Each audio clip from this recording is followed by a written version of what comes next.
बेनकाब चेहरे हैं, दाग बड़े गहरे हैं, टूटता तिलस्म आज, सच में भय खाता हूँ, गीत नहीं गाता हूँ। इसी तरह से ना जाने कितने कविताओं से लोगों के दिलों पर राज करने वाले भारत के पूर्व प्रधानमंत्री अटल बिहारी वाजपेयी जी अब हमारे बीच नहीं रहे। लंबे समय से बीमार चल रहे वाजपेयी को 11 जून को एम्स में भर्ती किया गया था, लेकिन पिछले कुछ घंटों में ही तबीयत को ज्यादा बिगड़ जाने की वजह से अब वो हमें छोड़कर जा चुके हैं। दोस्तों, अटल बिहारी जी एक ऐसे व्यक्ति थे जिनके विरोधी भी उनका दिल से सम्मान करते हैं, और एक सच्चे राजनेता के तौर पर अटल बिहारी वाजपेयी जी ने अपनी एक अलग छवि अपनी मेहनत, लगन और निष्ठा से बनाई थी, और शब्दों के माध्यम से अपने विचारों को लोगों तक पहुंचाने की अद्भुत कला ने ही उन्हें राजनीति में एक अलग पहचान दिलवाई। वैसे तो इतने महान शख्सियत के पूरे लाइफ को कुछ शब्दों में समेट पाना बहुत ही मुश्किल काम है, लेकिन फिर भी चलिए इस वीडियो के जरिए हम अटल जी के पूरे सफर को जानने की कोशिश करते हैं। तो दोस्तों, इस कहानी की शुरुआत होती है 25 दिसंबर 1924 से, जब मध्य प्रदेश के ग्वालियर शहर में अटल बिहारी वाजपेयी जी का जन्म हुआ। उनके पिता का नाम कृष्ण बिहारी वाजपेयी था, जो कि एक टीचर थे, और उनकी मां का नाम कृष्णा देवी था। हालांकि अटल जी के पिता एक टीचर होने के साथ साथ एक प्रसिद्ध कवि भी थे, और शायद अपने पिताजी से ही अटल बिहारी के अंदर भी कविताएं लिखने की रुचि आई।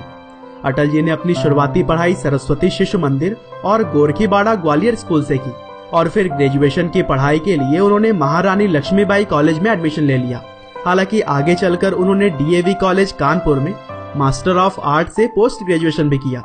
और दोस्तों, अटल जी शुरू से ही राजनीति से काफी लगाव रखते थे, और इसीलिए जब सिर्फ वे 15 साल के थे तभी उन्होंने आरएसएस ज्वाइन कर लिया था, और फिर आगे चलकर उन्हें 1942 में क्विट इंडिया मूवमेंट के दौरान अरेस्ट भी किया गया, और इसी वजह से उन्हें 23 दिन जेल में भी गुजारने पड़े थे। हालांकि असल मायने में अटल जी का राजनीति में आगमन हुआ 1944 से, जब उन्हें ग्वालियर में आर्य समाज का जनरल सेक्रेटरी नियुक्त किया गया। इसके अलावा आरएसएस के साथ तो वे पहले से ही जुड़े हुए थे, और इस उम्र तक आकर उन्होंने डिसाइड कर लिया कि देश की सेवा के लिए वह शादी नहीं करेंगे। और फिर आगे चलकर 1947 में जब अपना देश आजाद हुआ, तब वे आरएसएस के फुल टाइम प्रचारक बन गए, और फिर इसी साल उन्हें आरएसएस का विस्तारक बनाकर उत्तर प्रदेश भेज दिया गया, जहां पर उन्होंने कई सारे न्यूज़पेपर के लिए लिखना भी शुरू कर दिया था। और अब उनका कद धीरे धीरे राजनीति के गलियारों में बढ़ने लगा था। 1957 में वह पहली बार भारतीय जनसंघ पार्टी में रहते हुए 2 अलग अलग जगहों से लोकसभा का चुनाव लड़े, जिसमें वह मथुरा से तो नहीं जीत सके, लेकिन बलरामपुर से जीतने में वे कामयाब रहे। और उसी समय उनके भाषण देने के कमाल की क्षमता को देखकर उस वक्त के प्रधानमंत्री जवाहरलाल नेहरू ने कहा कि अटल बिहारी जरूर ही किसी दिन भारत के प्रधानमंत्री बनेंगे। और फिर दीनदयाल उपाध्याय की मृत्यु के बाद से अटल बिहारी वाजपेयी भारतीय जनसंघ पार्टी का मुख्य चेहरा बन चुके थे, और अब इस पार्टी को आगे ले जाने की जिम्मेदारी भी अटल जी के जवान कंधों पर थी। हालांकि आगे चलकर 1975 से 1977 में इमरजेंसी के दौरान उनको भी कई सारे नेताओं के साथ गिरफ्तार किया गया, लेकिन जब 1977 में दोबारा से इलेक्शन हुए तो जनता दल ने सरकार बनाई, जिसमें मोरारजी देसाई देश के प्रधानमंत्री बने, और अटल जी को उस वक्त का विदेश मंत्री बनाया गया।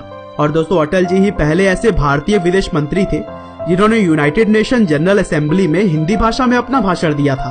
हालांकि 1979 में जनता दल की सरकार गिर गई, लेकिन तब तक अटल जी खुद को एक सम्माननीय राजनेता के तौर पर स्थापित कर चुके थे। और फिर 1980 में अटल जी ने अपने लंबे समय से मित्र रहे लाल कृष्ण आडवाणी और भैरव सिंह शेखावत के साथ मिलकर भारतीय जनता पार्टी की स्थापना की, और इस तरह से वे पार्टी के पहले अध्यक्ष नियुक्त किए गए। हालांकि 1984 के चुनाव में भारतीय जनता पार्टी को सिर्फ 2 सीट ही हासिल हुई, जिसमें एक अटल जी को और दूसरी लाल कृष्ण आडवाणी को। लेकिन इस हार से अटल जी को कोई ज्यादा फर्क नहीं पड़ा, और वे अपना काम करते रहे। और फिर धीरे धीरे आगे चलकर 1996 तक अटल जी की पार्टी सबसे बड़ी पार्टी बनकर उभरी, और वह पहली बार 16 मई 1996 को भारत के प्रधानमंत्री बने। लेकिन दुर्भाग्यवश यह सरकार चूंकि गठबंधन की सरकार थी, इसीलिए ज्यादा नहीं चल सकी, और सिर्फ 13 दिन के बाद अटल जी ने इस्तीफा देकर सरकार को गिरा दिया। और फिर आगे चलकर 1998 में जब एक बार फिर से चुनाव हुए, तो यहाँ पर बीजेपी ने एनडीए के साथ मिलकर एक बार फिर से सरकार बनाई, लेकिन यह सरकार भी सिर्फ 13 महीने में ही गिर गई। लेकिन दोस्तों, इसी दौरान अटल बिहारी वाजपेयी ने पोखरण में न्यूक्लियर टेस्ट करने के आदेश दिए थे।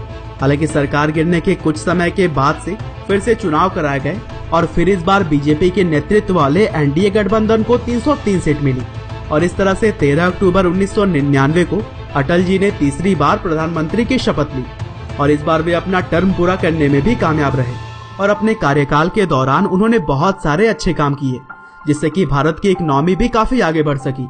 लेकिन 2004 के चुनाव में हार के बाद से उन्होंने अपनी उम्र को देखते हुए राजनीति से संन्यास ले लिया।